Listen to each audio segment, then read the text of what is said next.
Introduction to Matthew. The story of Jesus doesn't begin with Jesus. God had been at work for a long time. Salvation, which is the main business of Jesus, is an old business. Jesus is the coming together in the final form of themes and energies and movements that had been set in motion before the foundation of the world. Matthew opens the New Testament by setting the local story of Jesus in its world historical context. He makes sure that as we read his account of the birth, life, death, and resurrection of Jesus, that we see the connections with everything that has gone before. Fulfilled is one of Matthew's characteristic verbs. Such and such happened, quote, that it might be fulfilled. Jesus is unique, but he is not odd.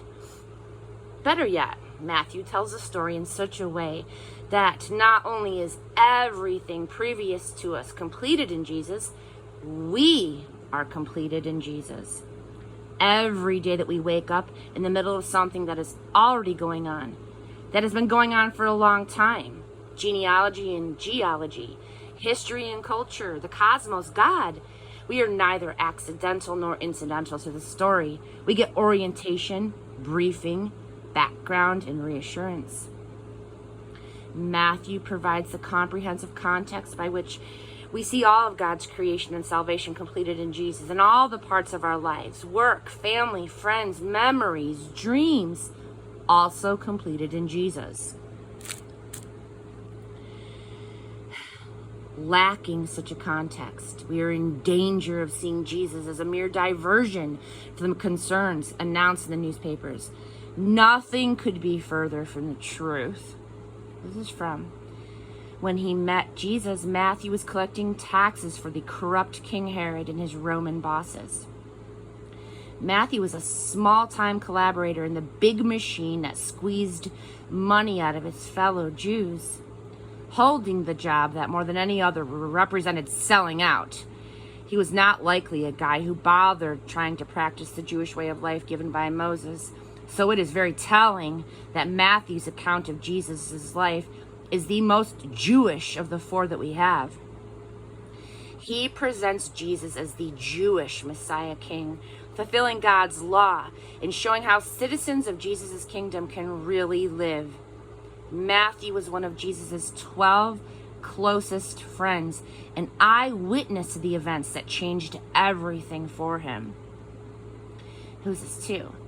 Jews who believed that Jesus was the prophesied Messiah were scum to Jews who didn't.